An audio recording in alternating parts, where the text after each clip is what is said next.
কবি অন্নদাশঙ্কর রায় একবার লিখেছিলেন, তেলের শিশি ভাঙল বলে খুকুর ওপর রাগ করো, তোমরা যেসব বুড়ো খোকা ভারত ভেঙে ভাগ করো তার বেলা।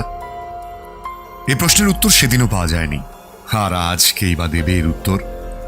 1947 সালের 15ই অগস্ট দিনটি ঠিক কেমন ছিল সমগ্র ভারতবাসীর কাছে তা আজকের দিনে দাঁড়িয়ে উপলব্ধি করা খুবই কঠিন। 200 বছরের ব্রিটিশ শাসনের আগুনের তাপ যারা অনুভব করেছেন তারা ছাড়া কিভাবেই বা বোঝা সম্ভব কতটা আনন্দের মুহূর্ত ছিল সেই ক্ষণ, যেদিন প্রথম স্বাধীন ভারতের তেরঙ্গা উড়েছিল দিল্লির লাল কেল্লায়। স্বাধীনতা দিবস এলেই আমরা সেই দিনটিকে উদযাপন করি। সমগ্র জাতির কাছে আজও এক গর্বের দিন স্বাধীনতা দিবস। তবে আজকাল তো রিলসের যুগ, তাই কয়েকটা দিন দেশাত্মবোধক নানা গানে দেশকে সম্মান জানানোর হুজুক উঠে। হয়তো এই সময় দাঁড়িয়ে সেটাই স্বাভাবিক, কিন্তু প্রজন্ম কি সেই প্রশ্নের উত্তর আজও জানতে চায়? তোমরা যে সব বুড়ো খোকা ভারত ভেঙে ভাগ করো তার বেলা।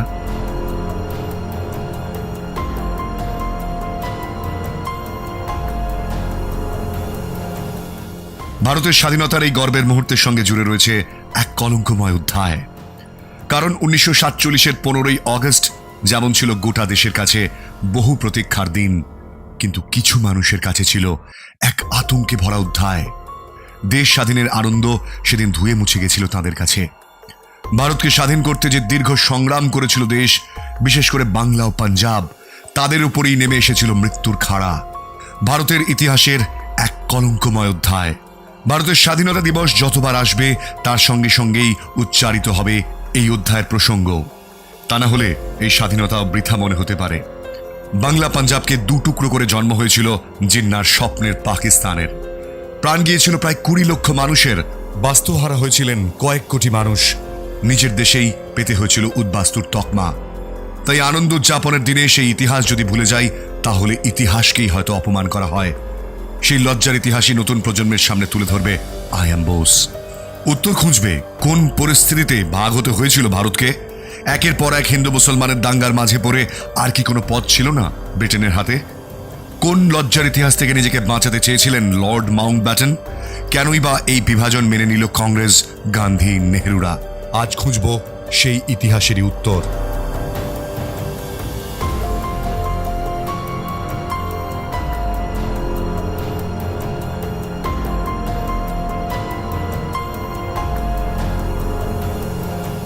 ইতিহাস কোনো মতবাদ বা বিশ্বাসের উপর নির্ভরশীল নয়। ইতিহাসকে ব্যাখ্যা করতে গেলে তার প্রেক্ষাপট বা সেই সময় যখন ঘটনাটি ঘটেছিল সেটা জানা ভীষণভাবে দরকার। তাই আজকের এই ভিডিওতে আপনাদের সামনে আই অ্যাম বোস তুলে ধরবে ভারতের স্বাধীনতার পাশাপাশি সেই দগদগে ঘা, অর্থাৎ দেশভাগের পেছনে ঠিক কি কারণ ছিল। কোনোভাবেই কি আটকানো সম্ভব ছিল না ভারতের এই কলঙ্কময় অধ্যায়? ইতিহাস সাক্ষী আছে, ইতিহাস সর্বদা জয়ীরাই লেখেন। সেই মতন স্বাধীন ভারতের ইতিহাস লিখতে বসেছিল এক নতুন ভারতের মসনদে আসীন হওয়া এক নতুন স্বাধীন সরকার। সেই ইতিহাসের পাতা থেকে মুছে দেওয়া হয়েছিল কিছু বলিদানের কাহিনী।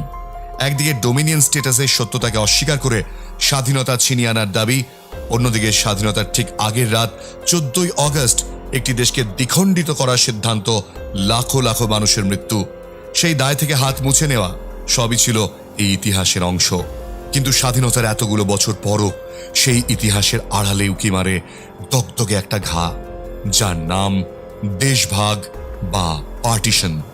বর্তমান প্রজন্মের কাছে আজ সেই ইতিহাসই তুলে ধরব, কারণ স্বাধীনতার গল্প বলবো আর দেশভাগ সেখানে থাকবে না। কিভাবে হয়? নমস্কার, আপনাদের সঙ্গে রয়েছে আমি কুনাল। আই অ্যাম বোসের আবার একটি নতুন ভিডিওতে আপনাদের স্বাগত। আর আজ বলবো আপনাদের সেই আর্তনাদের কাহিনী। দেশভাগ ও স্বাধীনতা কেন একসঙ্গে উচ্চারিত হবে এই দুটি শব্দ? আজ যখন আমরা স্বাধীনতা দিবস উদযাপন করছি, তখন কেন একসঙ্গে উচ্চারিত হচ্ছে এই দেশভাগের ইতিহাস? ভারতের এই কলঙ্কময় অধ্যায়কে বারবার কেন ফিরে দেখা? কে দায়ী ভারতকে দু টুকরো করার জন্য? অনেকে বলেন গান্ধী এবং নেহরু দায়ী, অনেকে বলেন না, জিন্না দায়ী। সত্যি কে দায়ী এই দেশভাগের পেছনে? আজকের এপিসোডে ফিরে দেখব সেই ইতিহাস। দ্বিতীয় বিশ্বযুদ্ধে ব্রিটেনের জয়লাভের পর রণক্লান্ত হয়ে পড়েছিলেন ব্রিটিশ সৈন্যরা। বহু ক্ষয়ক্ষতি হয়েছিল তাদেরও। ভারতে নিজেদের রাজত্ব কায়েম করা এক প্রকার অসম্ভব হয়ে দাঁড়িয়েছিল ব্রিটিশ রাজের পক্ষে। কারণ একদিকে তখন জ্বলে উঠেছে নৌবিদ্রোহের আগুন, যা ত্বরান্বিত করেছিল সুভাষচন্দ্রের আজাদিন ফৌজ ও পরবর্তীতে রেড ফোর্ট ট্রায়াল, যা ব্রিটিশকে এক প্রকার এই দেশ ছাড়তে বাধ্য করেছিল। 1945 যুদ্ধের জয়ের পরই 1946 সালেই সে চিন্তাভাবনা ব্রিটেনের মাথায় চলে আসে, ভারতকে স্বাধীনতা দিতে হবে। 1947 ফেব্রুয়ারিতে সিদ্ধান্ত হয় ভারতের স্বাধীনতার। ঠিক হয় 1948 জুন মাসে ভারতকে স্বাধীন করা হবে। কিন্তু তারই মধ্যে বাড়তে থাকে গোটা দেশ জুড়ে একের পর এক হিন্দু মুসলিম দাঙ্গা, যা চিন্তার ভাঁজ ফেলে ব্রিটিশ কংগ্রেস এবং মুসলিম লীগের। 1905-এর ধরো 1905-এ আমাদের বাংলার যে বিভাজনটা, সেই বিভাজনের সময় থেকেই আমরা কিন্তু দেখতে পাচ্ছি যে মানে ঠিক তখন এই কথাটা আমরা উচ্চারণ করতে পারি না যে পাকিস্তান ফরমেশনের দিকে গোটা রাজনীতি চলে যাচ্ছে। এই কথাটা আমরা যেমন বলতে পারছি না, ঠিক তেমনি আমরা এই কথাটা অতি অবশ্যই বলতেই পারি, কেননা সার্কামস্টান্সিয়াল এভিডেন্সেস যেগুলো আমাদের রয়েছে, ফ্যাক্টস যেগুলো রয়েছে, হ্যাঁ, সেইটা যে মানে ভারত চিরকালের জন্য এক হয়ে থাকতে পারবে না। আজ না হোক কাল, কাল না হোক পরশু, ধর্মের উপর ভিত করে, কমিউনাল ইস্যুজের উপর ভিত করে এই ভারতের ভাগ বাটোয়ারা কিন্তু হবেই। টু নেশনস থিওরি নিয়ে অনেক বিতর্ক রয়েছে। এই টু নেশনস থিওরির জন্ম ঠিক কোথা থেকে হলো বা চিন্তাভাবনা কোথা থেকে এলো তা নিয়ে কিন্তু অনেক দ্বন্দ্ব রয়েছে।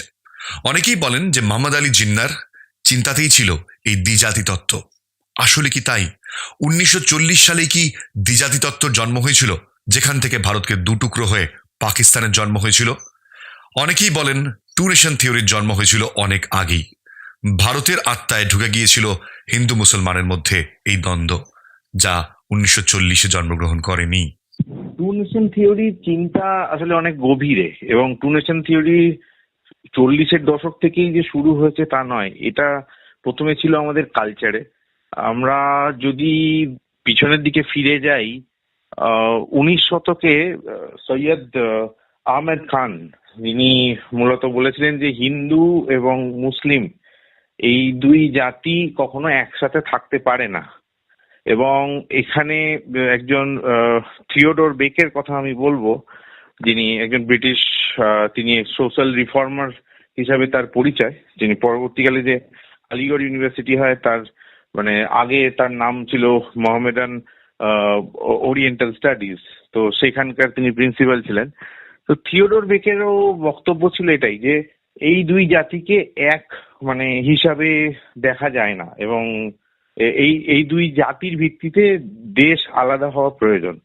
পরবর্তীকালে আমরা 37 সালে দেখতে পাচ্ছি সাভারকার যখন বক্তব্য রাখছে হিন্দু মহাসভার ফোরামে, যে কনফারেন্সে, তখন তিনি বলছেন যে হ্যাঁ, হিন্দু এবং মুসলিম এই দুই জাতির ভিত্তিতে দেশ বিভাজন না হয়ে গেলে অ্যাডমিনিস্ট্রেটিভ প্রবলেম হচ্ছে। এবং তিনি স্পেসিফিক্যালি মুসলিম লীগের তাদেরকে ট্রেটার হিসেবে চিহ্নিত করছেন, যেটা খুবই খুবই সত্যি কথা। কারণ 40-এর দশক থেকে আমরা দেখতে পাচ্ছি যে যেভাবে ভয়াবহ দাঙ্গার একটা পরিস্থিতির সৃষ্টি হচ্ছে, এবং তারা যেভাবে প্রতিটা ক্ষেত্রে যে মানে মুসলিম লীগ যেভাবে প্রতিবন্ধকতার সৃষ্টি করছিল, তাতে এই বাতাবরণ কিন্তু তৈরি হচ্ছে। কিন্তু মোহাম্মদ আলী জিন্নার ভূমিকা কিন্তু এখানে ছিল মানে আমরা যেটা বলতে পারি খুবই নমিনাল। মানে জিন্না কিন্তু পরবর্তীকালে যেটা হয় আর কি, মানে মুসলিম লীগের মানে ফোরাম থেকে তার বক্তব্য রেখেছেন, তবে তার বহু আগে থেকে মূলত থিওডর বেক, এই যে ব্রিটিশ এডুকেশনিস্ট যাদেরকে আমরা বলি, তারা কিন্তু এই দ্বিজাতি তত্ত্বের এই ধারণাকে পোক্ত করে গেছে। এই কঠিন সময় ভারতে আসেন লর্ড লুইস মাউন্টব্যাটেন, শেষ ভাইসরয় অফ ইন্ডিয়া। মাউন্টব্যাটেনকে ভারতে পাঠানো হয় যাতে স্বাধীনতা দ্রুত ত্বরান্বিত করা যায়। কিন্তু ভারতে পা রেখে এই পরিস্থিতি যে এত সহজ নয় তা বুঝতে পেরেছিলেন ডিকি। ইয়েস, ডিকি মাউন্টব্যাটেনের ডাকনাম। মাউন্টব্যাটেন দেশে আসার পর নেহরুর সঙ্গে তার এবং মাউন্টব্যাটেনের পরিবারের যে হৃদ্যতা বা বন্ধুত্ব, সেটা আজ গোটা দেশের কাছে অজানা নয়। তবে ইতিহাস খুঁজলে পাওয়া যায় মাউন্টব্যাটেনকে স্পষ্টই নেহরু জানিয়ে দিয়েছিলেন তিনি কোনোভাবেই দেশভাগের পক্ষে নন। তিনি এবং তার দল কংগ্রেস চায় ইউনাইটেড ইন্ডিয়া। অন্যদিকে মাউন্ট ব্যাটেন জানতেন যে জিন্নাকে বাগিয়ে আনা এত সহজ নয়। জিন্না চাইছেন নতুন রাষ্ট্র, অর্থাৎ পাকিস্তান। এই পরিস্থিতিতে মাউন্ট ব্যাটেনকে একটি সাজেশন দিয়েছিলেন মোহনদাস করমচাঁদ গান্ধী। তিনি বলেছিলেন, মোহাম্মদ আলী জিন্নাকে প্রধানমন্ত্রী বানিয়ে দেয়া হোক ভারতের, তাহলে তিনি এই দেশভাগের তথ্য থেকে সরে আসবেন। যদিও মাউন্ট ব্যাটেন এই সাজেশন কোনোভাবে অ্যাকসেপ্ট করেননি। 1940 সালের জিন্নার নেতৃত্বাধীন মুসলিম লীগের যে লাহোর কনভেনশন হয়েছিল, সেই লাহোরের যে অধিবেশনে রেজলিউশন পাশ হলো, যেটাকে লাহোর রেজলিউশন বলা হয়, অর্থাৎ যেখানে তারা দাবি জানালেন যে তারা ভারতবর্ষ থেকে আলাদা হয়ে পাকিস্তান হওয়া ছাড়া আর অন্য কিছুতে তারা শান্ত হবেন না, ক্ষান্ত হবেন না। শুধু যে মুসলিম প্রধান অঞ্চলগুলো নয়, ভারতবর্ষের যে হিন্দু প্রধান অঞ্চলগুলো ছিল, সেখানে যেখানে যেখানে হিন্দু মহাসভা এবং রাষ্ট্রীয় স্বয়ংসেবক সংঘ ছিল, সেই সব অঞ্চলে সেই সব মানুষদের মধ্যেও এই দ্বিজাতি তত্ত্ব একটা আওয়াজ উঠতে শুরু করলো। অর্থাৎ তারাও বলতে শুরু করলেন যে হিন্দু এবং মুসলমান এই দুটো সম্প্রদায়কে, দুটো ধর্মের মানুষকে একসঙ্গে থাকার কোনো উপায় নেই। এই দুটো মানুষের জন্য দুটো আলাদা দেশ দরকার। কংগ্রেস কিন্তু এই দেশ বিভাজনটাকে মেনে নিতে একদমই রাজি হয়নি। কংগ্রেস প্রথম থেকে বিরোধিতা করেছে। মুসলিম লীগ তাদের দাবিকে আরও সুপ্রতিষ্ঠিত করবার জন্যে 1946 সালে Kolkata the great Calcutta killings বা কলকাতায় 1946 সালে একটা বিশাল বড় দাঙ্গা সংঘটিত করে, যেখানে লক্ষ লক্ষ মানুষের প্রাণ যায়। প্রথম কথা, হিন্দু মহাসভার জন্মলগ্নের আগে থেকেই ভারতবর্ষকে খণ্ডিত করা বা একটি ইসলামিক স্টেট করা, ইসলামকে প্রতিষ্ঠা করবার প্রচেষ্টা চলছিল। তো কংগ্রেসই কার্যত এই দেশভাগ মেনে নিয়েছিল। যদি সেদিন কংগ্রেস সিভিল ওয়ারের পথেও হাঁটতো, তাহলে আজকের দিন দেখতে হতো না। কার্যত কংগ্রেসের আত্মসমর্পণ করার কারণে, and old man very Harry, এর কারণেই এই দেশভাগ তৈরি হলো। সময় যত এগোচ্ছিল, দেশের পরিস্থিতি আরো ভয়াবহ হতে শুরু করেছিল। ব্রিটিশ বুঝতে পেরেছিল দেশ তাদেরকে ছাড়তেই হবে, কিন্তু তাদের লাগানো দ্বিজাতি তত্ত্বের লড়াই গোটা দেশে তখন দাঙ্গার আগুন জ্বালিয়ে দিয়েছে। চারিদিকে রক্ত, লাশ, কাক শকুনে ছিঁড়ে খাচ্ছে পচা গলা মৃতদেহ, যা দেখে ঘাবড়ে গিয়েছিলেন মাউন্ট ব্যাটেন। এই দাঙ্গার ইতিহাস তার নামের পাশে লেখা থাকুক, তা তিনি চাননি। তাই দ্রুত সমস্যা সমাধানের পথ বাঁচতে থাকেন ডিকি। ইতিহাসবিদদের মতে এই পরিস্থিতিতে ব্যর্থ হয়ে যায় গান্ধীর হিন্দু মুসলিম ঐক্যের বার্তা। হিন্দু মুসলিম রিলেশনশিপের যে ব্যাপারটা, হ্যাঁ, উনি যে একটা অ্যামিকেবল সেটেলমেন্ট চেয়েছিলেন, যে কোনোভাবেই হিন্দু আর মুসলমান এই দুই ধর্ম বা হিন্দুইজম বা ইসলাম এই দু ধর্মের উপর ভিত করে ভারতের ডিভিশনটা যেন না হোক, এইটাকে তিনি কিন্তু কিছুতেই আটকাতে পারেননি। এই ব্যাপারে কংগ্রেসও ব্যর্থ হয়েছিল, গান্ধীও ব্যর্থ হয়েছিলেন। যদি মানে এক কথায় প্রেসাইজলি বলতে হয়, তাহলে ব্যর্থতা শব্দটা কিন্তু ব্যবহার করলে খুব একটা অনুচিত ব্যাপার আমার মনে হয় না হবে। 3 জুন প্ল্যান বা মাউন্ট ব্যাটেন প্ল্যান ভারতের ইতিহাসের এক অদ্ভুত সিদ্ধান্তের সময়। ভারতের পরিস্থিতি সামলাতে না পেরে মাউন্ট ব্যাটেন তিনি এক প্রস্তাব নিয়ে নিজের দেশে ফিরলেন। ব্রিটিশ পার্লামেন্টে পাশ করালেন সেই প্ল্যান। 1948 নয়, 1947 15ই অগস্টই স্বাধীনতা দেওয়া হবে ভারতকে। এই প্ল্যান নিয়ে যখন মাউন্ট ব্যাটেন দেশে ফিরলেন, গোটা ভারত তখন হতবাক। জুন, মাঝে 2 মাস অগস্ট, এত তড়িঘড়ি এই সিদ্ধান্ত কিভাবে নেওয়া সম্ভব? মাউন্ট ব্যাটেনের যে প্ল্যানটা ছিল, প্ল্যান বলতে গেলে যে 3 জুনের ঘোষণাটা, তার পিছনে যে তার প্ল্যান ছিল, তার যে ব্রেন গেম ছিল, সেটা কিন্তু এই ছিল যে ভারত তো ছেড়ে দিতেই হবে, ভারতকে ভাগ করে দিতেই হবে। তবে কিভাবে করা যেতে পারে যাতে এই ভারত এবং পাকিস্তান, প্রপোজ পাকিস্তান, একটা থিওক্রেটিক স্টেট, সেই দুটো ডোমিনিয়ন স্টেটাস পেয়ে ভারতের মানে ইংল্যান্ডের সাথে কমনওয়েলথ মানে টিমে যেন থাকে। কেননা 1947 এবারে 1947 পর ভারতের কি হবে এইটা কিন্তু ইংল্যান্ডে বসে যে সরকার বা এখানে যারা আছেন মাউন্টব্যাটেন বা তার যে অ্যাসোসিয়েটসরা তারা কিন্তু সেটা নিয়ে আর ভাবছেন না। এবারে তারা শুধু এইটাই ভাবছেন যে ভারতকে আমরা যদি এবং পাকিস্তানকে আমরা যদি কমনওয়েলথের মধ্যে রেখে নিতে পারি তাহলে ফিউচারে আমরা যে আমাদের সে সমস্ত আফ্রিকান এশিয়ান যে কলোনিজ গুলো আছে সেটাকে নিয়ে কমনওয়েলথে আমাদের আরো সশক্ত সুদৃঢ় করতে পারবো। লাহোর কলকাতায় তখন কারফিউ জারি হয়েছে। ভারত ভাগের ঘোষণায় উত্তপ্ত হয়ে উঠেছে পাঞ্জাব ও বাংলা। এই দুই ভাগেই ভাগ করা হবে ভারতকে। মূলত মুসলিম অধ্যুষিত এলাকাগুলি নিয়ে তৈরি হবে নতুন দেশ পাকিস্তান। একদিকে হবে পূর্ব পাকিস্তান, অন্যদিকে পশ্চিম পাকিস্তান। স্বপ্ন সত্যি হতে চলেছিল অখিল ভারতীয় মুসলিম লীগের, যার প্রধান ছিলেন মোহাম্মদ আলী জিন্নাহ। ভারত ও পাঞ্জাব, ভারতের স্বাধীনতা আন্দোলনে এই দুই রাজ্যের ভূমিকা সর্বাগ্রে।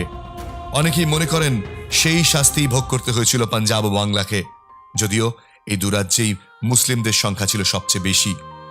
কেননা এই বাংলা এবং পাঞ্জাব এই দুটো রাজ্যকেই ভাগ হতে হয়েছিল। কারণ বাকি যে অঞ্চলগুলো ছিল সেখানে প্রকটভাবে এক অঞ্চলে হিন্দু এবং এক অঞ্চলে মুসলিম প্রধান হওয়ার জন্য ভাগ করতে অসুবিধা হয়নি। কিন্তু বাংলার সমস্যা হলো যে প্রায় 54% মুসলমান ছিলেন, অর্থাৎ প্রায় 45% মতো ছিলেন অমুসলিম, যার মধ্যে হিন্দুই ছিল প্রধানত বেশি। এবং পাঞ্জাবেও প্রায় 55.5% বেশি আমরা দেখলাম যে মুসলিম প্রধান অঞ্চল, মুসলিমটা সেখানে সংখ্যায় বেশি, এবং প্রায় 44% হিন্দু এবং শিখ, যাদের মধ্যে শিখ বেশি। ফলে এই দুটো রাজ্যকে ভাগ করতে হলো। এই দুটো রাজ্যকে ভাগ না করলে এই হিন্দু প্রধান অঞ্চলগুলোকে ভারতবর্ষে আনা যেত না। এবং এই ভাগের জন্য জাতীয় কংগ্রেসকে অনেক লড়তে হয়েছে, বিশেষ করে বাংলা ভাগের জন্যে। কারণ বাংলাকে একসময় পাকিস্তানে পুরোটাই তারা নিতে চেয়েছিলেন, কিন্তু এখানে শ্যামাপ্রসাদ মুখার্জিও দাবি জানিয়েছিলেন। কিন্তু প্রধানত যে সংখ্যাটা এসেছিল এবং যে শক্তিটা এসেছিল সেটা দিয়েছিল জাতীয় কংগ্রেস। 1943-তে মোহাম্মদ আলী জিন্নাহ এই স্টেটমেন্ট রাখেন যে মানে মুসলিমদের যে মানে যে ইন্টারেস্ট সেটা ব্যাহত হচ্ছে ভারতবর্ষে, এবং তারা মাইনরিটি স্ট্যাটাস হিসাবে মানে তাদেরকে চিহ্নিত করা হচ্ছে না 1943। এবং 1947-এ যখন মাউন্টব্যাটেন এখানে এলেন এবং দেশ ভাগ হবে এটা মোটামুটি ঠিক হয়ে গেছে, সেই সময়তে জিন্নাহ একটার পর একটা দাবি রাখতে থাকেন।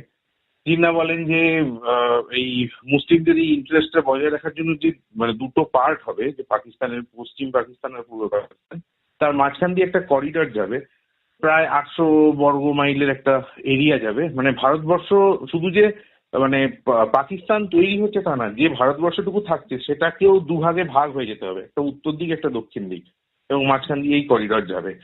তো এই দাবিগুলো 47-এর মানে আগস্ট মাসের আগে অবধি জিন্নাহ তুলেছে, কিন্তু তার পরবর্তীতে যখন পাকিস্তান হয়ে গেল তখন তার স্টেটমেন্টস গুলো কিন্তু খুব মানে অন্যরকম। মানে তিনি যে চিন্তা ভাবনা থেকে যেরকম পাকিস্তানের কথা ভেবেছিলেন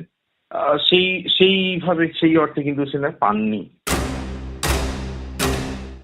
আর এই ছিল সেই মুহূর্ত, যে মুহূর্তে লেখা হয়েছিল এক কলঙ্কময় অধ্যায়। দুটুকরো করতে হবে ভারতকে, কিন্তু কে নেবে সেই দায়িত্ব? কে সেই ব্যক্তি? সেই দায়িত্ব নিতে অবশেষে ভারতে এলেন মাউন্টব্যাটেনের অত্যন্ত কাছের ব্যারিস্টার সিরিয়াল র্যাটক্লিফ। বাউন্ডারি কমিশনের দায়িত্ব দেওয়া হলো তাকে। কিন্তু অবাক বিষয় কি জানেন? এটাই ছিল র্যাটক্লিফের প্রথম ভারত সফর। তিনি ভারতের ধর্ম, সংস্কৃতি, সীমানা, ভূখণ্ড, ভৌগোলিক পরিস্থিতি সম্পর্কে সেই অর্থে কিছুই জানতেন না। আর এমন একটা মানুষকে দেয়া হয়েছিল এদেশের আগামীর দায়িত্ব। বাংলা পাঞ্জাবকে ভাগ করে আজীবনের জন্য টেনে দেবেন তার কাটা।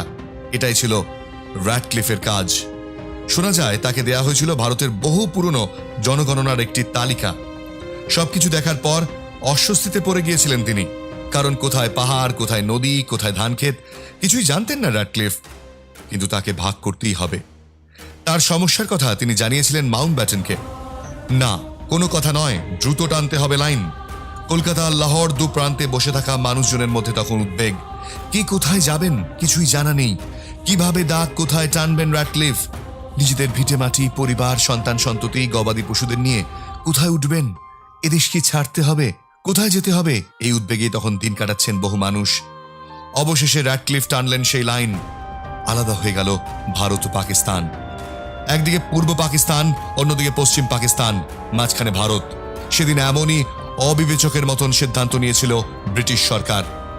এক মুহূর্তের মধ্যে তৈরি হয়ে গেল কোটি কোটি মানুষের ভবিষ্যৎ। 15ই আগস্ট আসার আগেই দেশ ছাড়লেন র্যাডক্লিফ, কারণ যে ভয়ঙ্কর পরিস্থিতি তৈরি হতে চলেছিল তা নিজের চোখে দেখার জন্য প্রস্তুত ছিলেন না তিনি। এদিকে 15ই আগস্ট দিনটা যতই এগিয়ে আসছে, গোটা দেশের কাছে তখন নতুন এক জীবনের স্বপ্ন। কিন্তু অন্যদিকে জ্বলছে বাংলা ও পাঞ্জাব। ইতিমধ্যেই শুরু হয়ে গিয়েছে মারামারি, কাটাকাটি, চলছে এলাকা দখলের লড়াই। কোথায় গন্ডগোল হলো, এত সংবাদ মাধ্যমের সুযোগ ছিল না তখন, কিন্তু লোক মুখে গুজব ছড়ানো খুব, তখন গুজবটা ছড়াতো। অমুক জায়গায় এত মুসলমান মারা গেছে, অমুক জায়গায় এত হিন্দু মারা গেছে। এইসব গুজবগুলো কিন্তু তখন খুব আমাদের মতো সাধারণ মানুষদের ভিতরে সন্তুষ্ট করে রাখছে। স্বার্থান্বেষী মানুষ তারাই ইংরেজ ও দেশের যারা তৎকালীন পরিচালক ছিলেন তারা এই সর্বনাশটা করবে। গোটা দেশের কাছে যখন একটা আনন্দঘন মুহূর্ত, একটা আবেগের মুহূর্ত, বহু ত্যাগ এবং বহু সংগ্রামের পর ভারত স্বাধীন হতে চলেছে, কিন্তু অন্যদিকে দেশভাগের সেই জ্বালা জ্বালিয়ে মারছে বাংলা এবং পাঞ্জাবকে। কত মহিলা ধর্ষিতা হয়েছিলেন জানেন? কত বাবা তাদের মেয়েকে বিষ দিতে বাধ্য হয়েছিলেন? বাবা নিজের হাতে খুন করেছেন নিজের কন্যা সন্তানকে, কারণ সম্মান অনেক আগে। কি কঠিন সময় দেখেছিল সেই মুহূর্তে ভারত। একদিকে স্বাধীনতার আনন্দ উদযাপন, অন্যদিকে হাহাকার, দাঙ্গা, একের পর এক খুন, লুটতরাজ। তখন চলছে এলাকা দখলের লড়াই। যারা একসময় ছিলেন প্রতিবেশী তারাই হয়ে গিয়েছে আজকে শত্রু। ঠিক কত লোকের মৃত্যু হয়েছিল জানেন? সরকার হিসেব বলে 20 লক্ষ, কিন্তু সংখ্যাটা ছিল আরো অনেক বেশি। এই ম্যাসেকারের পেছনে দায় কার ছিল? সেই দায় আজ পর্যন্ত কেউ নেয়নি। 14ই আগস্ট রাতে সেই সিদ্ধান্ত জানিয়ে দেওয়া হলো গোটা দেশকে। পরিস্থিতি আরো তীব্র হতে শুরু করলো, কিন্তু এই প্রশ্ন বারবার উঠেছে, এই পরিস্থিতি আটকানো যেত না? কেন ভাগ করতে হলো ভারতকে? কোথায় গেল কংগ্রেস? কেন দেশভাগের সিদ্ধান্তকে মেনে নিল তারা? সত্যি কি নেহরু বাধ্য ছিলেন, নাকি তখন তার মাথায় ঘুরছে তখ্তের স্বপ্ন?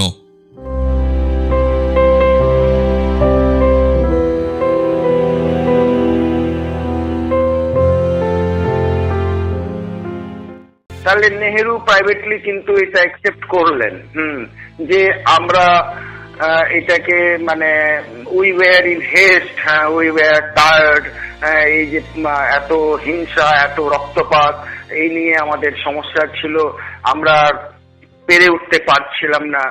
কংগ্রেস অ্যাজ এ হোল সে কিন্তু ধরুন মানে তাড়াতাড়ি ফ্রিডম চাই, যে একটা ইনএভিটেবল আমরা যেটা বলি, অর্থাৎ যে বিপর্যয়টা এড়ানো যেত না সেই বিপর্যয়টা ঘটিয়েই ভারতবর্ষের স্বাধীনতা হয়েছিল। দেশ বিভাজন এড়ানো সম্ভব হয়নি, এর জন্য পণ্ডিত নেহরুকে দোষ দেওয়ার উচিত নয়। ইলেকশনে সেই সময়তে মেজরিটি ছিল সর্দার প্যাটেলের দিকে, এবং ইনফ্যাক্ট মানে ইন্টারনাল ইলেকশনে কংগ্রেসে সেরকমই সিদ্ধান্ত এসেছিল। গান্ধী ইন্টারভেনশন, তার ফলে আলটিমেটলি পণ্ডিত নেহরুর যে পপুলারিটি আমরা 20 দশক বা 30-এর দশকের শুরুর দিকটা অব্দি দেখেছিলাম, পরবর্তীকালে তার বিভিন্ন সময়ে কখনো তিনি নিজেকে সোশ্যালিস্ট বলছেন, কখনো তিনি ব্রিটিশদের বন্ধু বলছেন। তো এইভাবে তার যে স্ট্যান্ড বারবার পাল্টেছেন, তার ফলে তার গ্রহণযোগ্যতা একদম মানে 37 সালে একেবারেই হারিয়েছিল।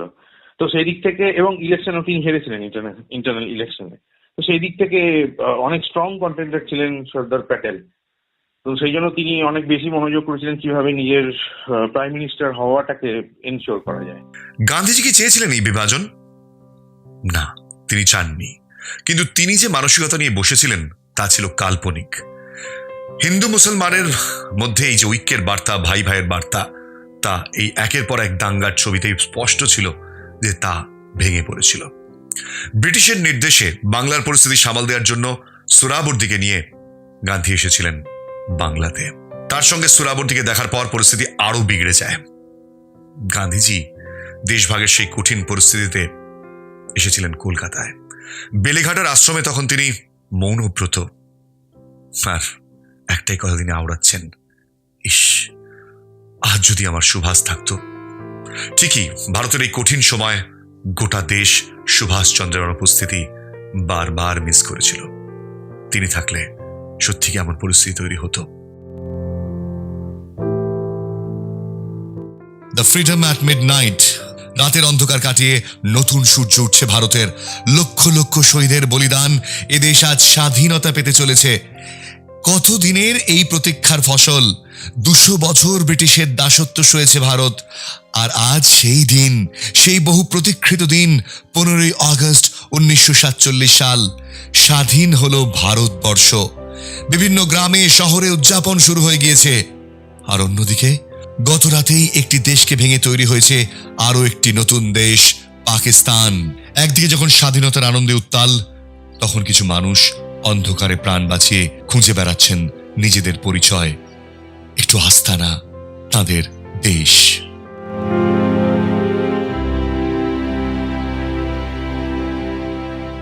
কিছু জায়গায় নিশ্চয়ই হয়েছে, কাটাকাটি মুসলমানের মধ্যে যে বিভেদ, এটা অবশ্যই হয়েছে, এটা অস্বীকার করছে, কিন্তু সব জায়গায় এখন আমরা আফসোস করি না আসলেই।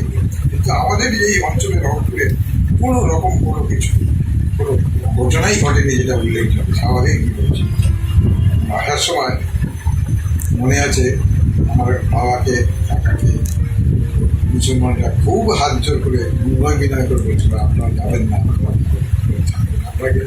আপনারা গেলে আমাদের কি হবে। সত্যি কথা, একে অপরের উপর নির্ভরশীল ছিল। অমৃতসর ম্যাসাকারের কথা এখনো ভুলে যায়নি ইতিহাস। ব্লাড ট্রেন, ভারত থেকে পাকিস্তান যাচ্ছে ট্রেন রিফিউজিদের নিয়ে, অন্যদিকে পাকিস্তান থেকে আসছে রিফিউজিদের নিয়ে। এই ট্রেনে শুধু রক্ত আর লাশ চোখে পড়েছে।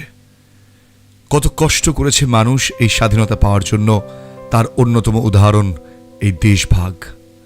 কত মানুষের রক্ত ঝরেছে, কত সন্তান তার বাবা মার কোল থেকে আলাদা হয়েছে, কত স্ত্রী তার স্বামীকে হারিয়েছে। ইতিহাসের পাতায় তার লেখা নেই।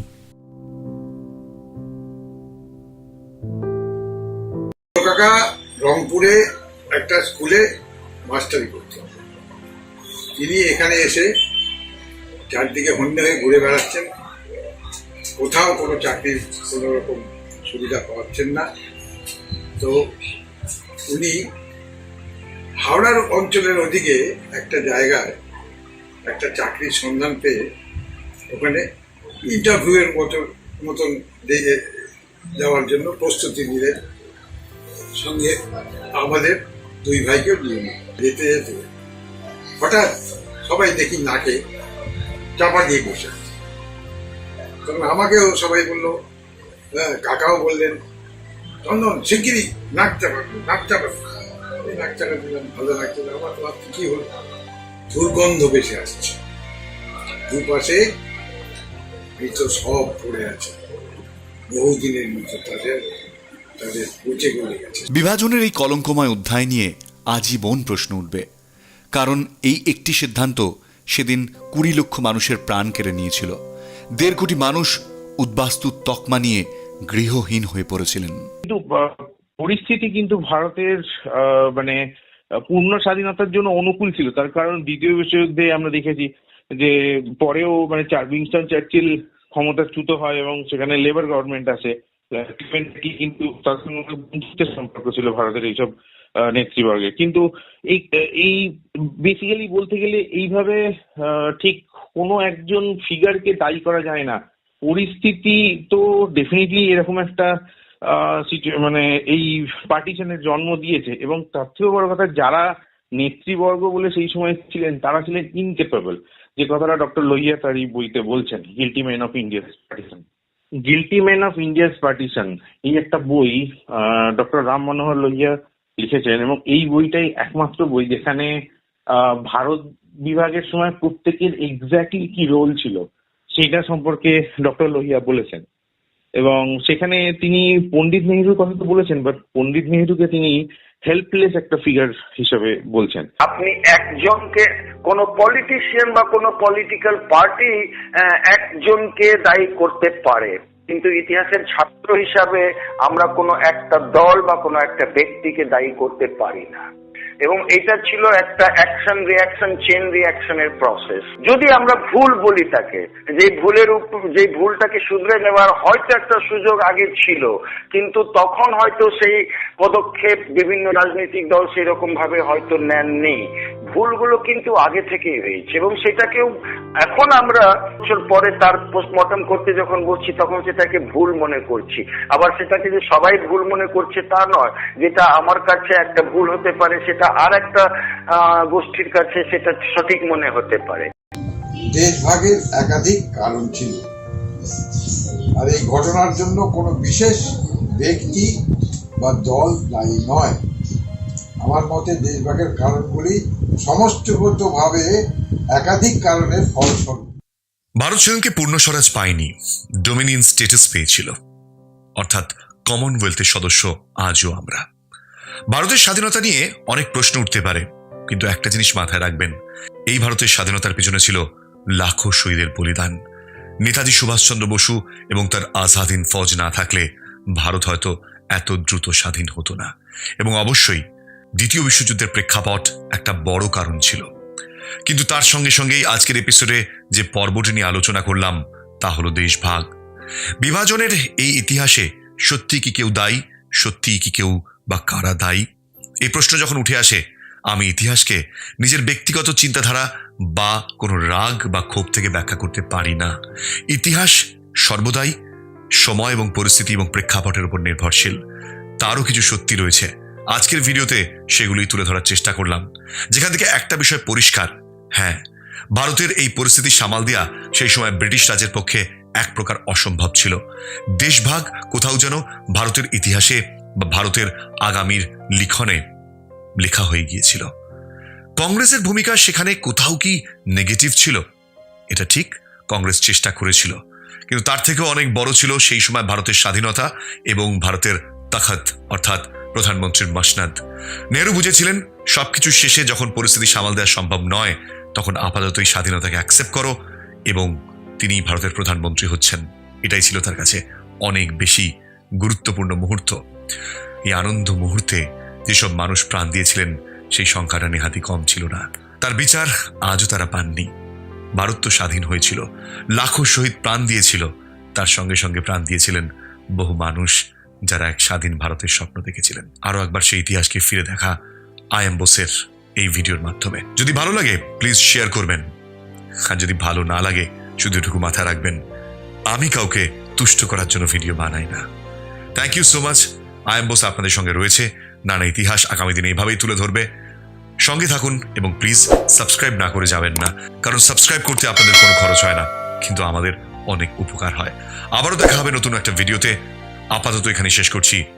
জয় হিন্দ।